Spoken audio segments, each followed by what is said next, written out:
Hey everyone, it's therapist Mandy. I'm here with Jen Piceno. She's a transformation healer, energy healer. We usually talk over coffee, but because of our world right now, we thought we'd record one of our conversations. Jen does great work with her clients, and I'm wondering, what have you been noticing is hard for people lately?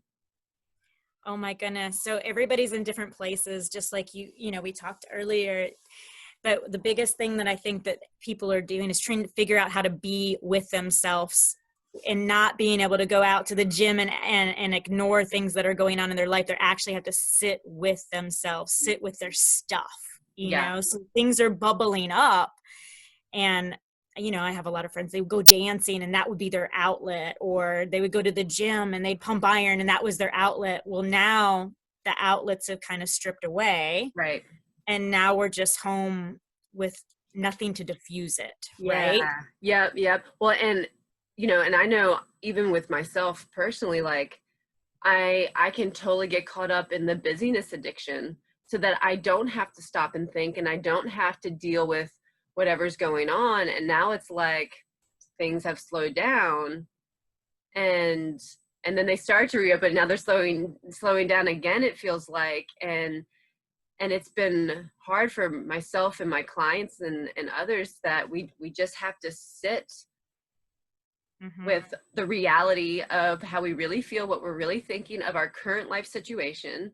And that can be a really big emotional and mental battle.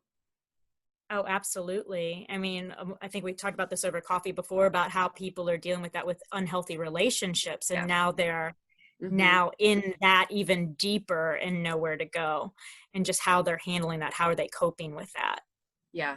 Yeah, definitely. So I know for a lot of people, alcohol use has gone way up. Yes. Trying to numb in other ways, numbing in Amazon shopping, like copious amounts of Amazon shopping. Um, Guilty. yeah, no, me too. Like I just want to buy something, and in lots of other ways. And so I think it's important to dig a little deeper behind what's going on underneath. Like, are you numbing? And numbing, so, and you tell me like your kind of definition of it, but numbing is that avoidance of, whatever it is, that pain, the sadness, the hurt, the anxiety, the rejection, whatever's underneath there, by something that will give you instant gratification but won't actually give you long-term relief. So I know I'm numbing when I've been binge watched 8 hours of Netflix and my problems are still there, or the whole jar of peanut butter or bottle of wine or whatever it is, like that's how you know if you're doing it right. Right. Yeah, what are your thoughts on that? It's the same. I tell people it's more like they're pushing it all down, Yeah. right? But to be able to push it down, the busyness that you mentioned earlier, I think is the biggest thing. That's one of mine. Yep. We are able to throw ourselves into work. I Yep. become workaholics. Yep. Like for me, if I was numbing, I might restructure my entire website within a Mhm. couple days. Like Right. just busy, busy, busy, busy, busy. Yep. And so for me, that is the numbing. I know if I'm sitting in front of the TV too long, Hmm. then there's something to look Yep. at. I need to look at what's Yeah. really truly going on. Yeah, Yeah. I know for a lot of people too, there's almost a fear of, if I stop too much, then I'm going to go to my unhealthy behaviors because that's just what I do. Or and so busyness has been a way to hope in a or to cope in a healthy way, but it's still not really dealing with the issues that are going on. um Right. The real issues. I've had a lot of clients have to go through that as well. They're scared they're going to fall into a deeper depression mhm, if they slow down enough to yep. actually feel what's coming up. Yeah. So that avoidance in their way is a way of coping, but it's Yeah. still not getting to the root issue. Yep. So there's almost this need, I feel like, of having to make peace with inactivity, peace with Yes. just being, and peace with like the quietness almost.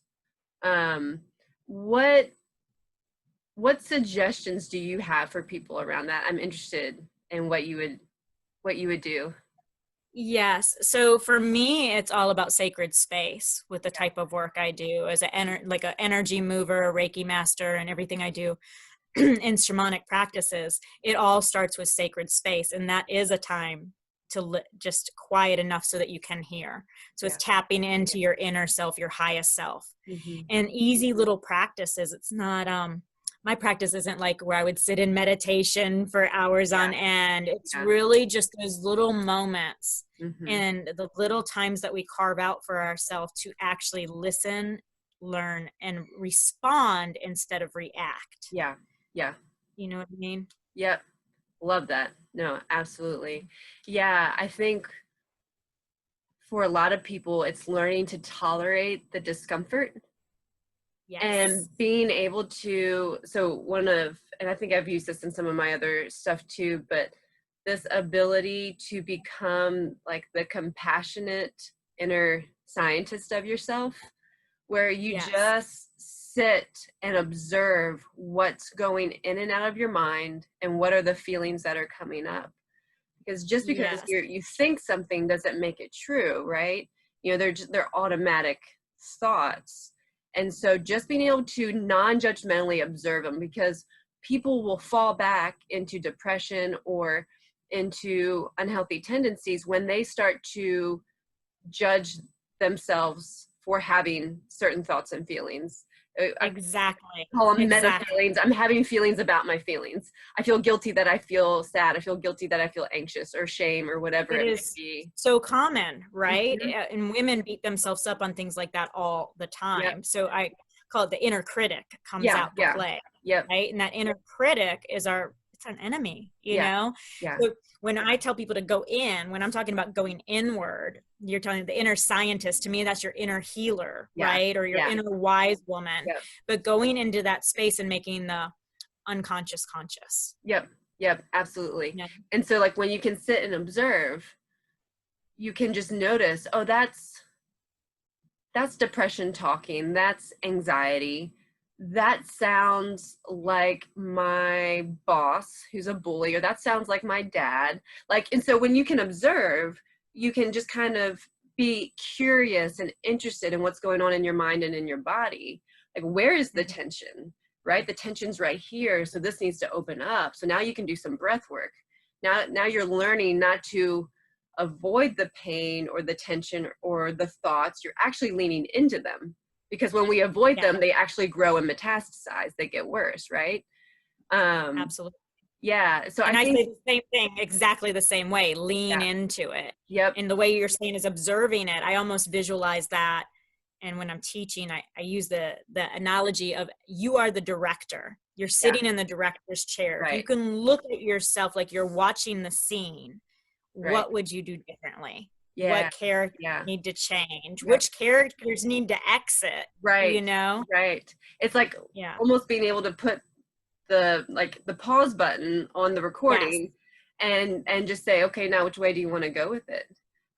Exactly. Yeah. And that's Yeah. why I like the director kind of analogy, is because the director can change the storyline, Oh, I love right? that. I love that so So much. like sometimes I just jokingly, it's like, okay, plot twist. It's time for a plot twist. Right. You know, Right. let's change this up, because Yep. you are always in control and Yep. you're always one decision away from a completely different outcome. Right.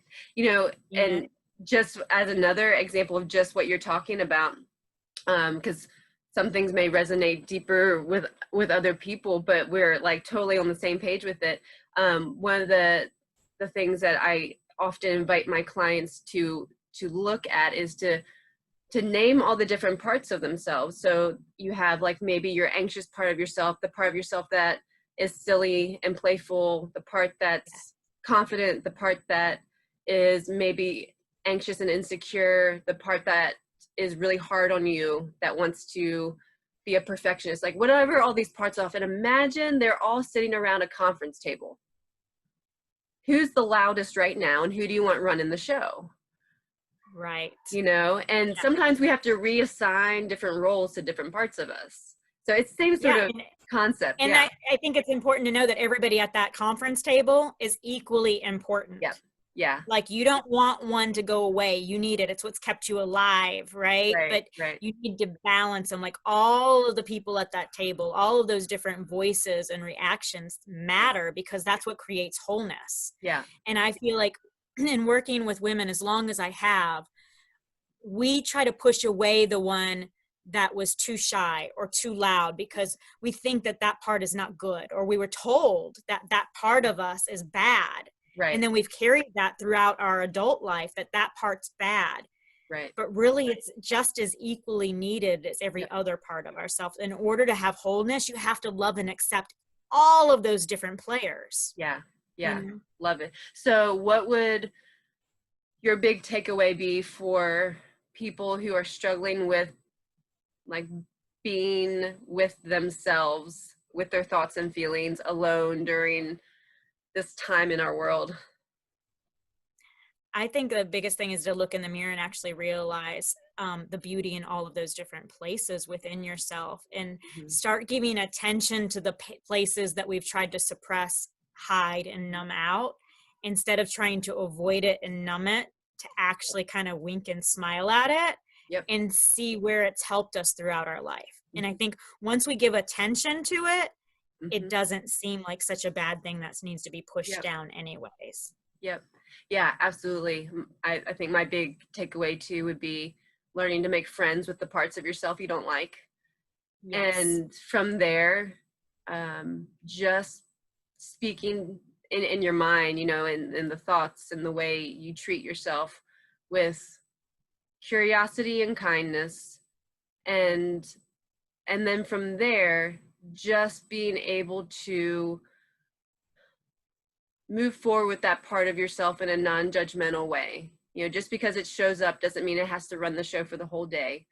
But you can acknowledge that sadness is there and that it's having a lot of negative thoughts, and Mhm. you can tend to it. And but the biggest part, I think, in all of that is not judging yourself or judging that part of you for showing up. So I Yeah. think if people can begin to do some of these things as we're transitioning in this crazy year of 2020. It um has been crazy, has it yeah, not? it has. Yeah, but I agree. Yeah, just loving yourself in a Awesome. very deeply profound way. Yeah. All the space and all the places. Yep. Well, I'm so glad we got to talk, Jen, and I I hope know. we can do this more. Yes, absolutely. And hopefully get together for real coffee soon. Yeah. All right, you all take care out there. Bye.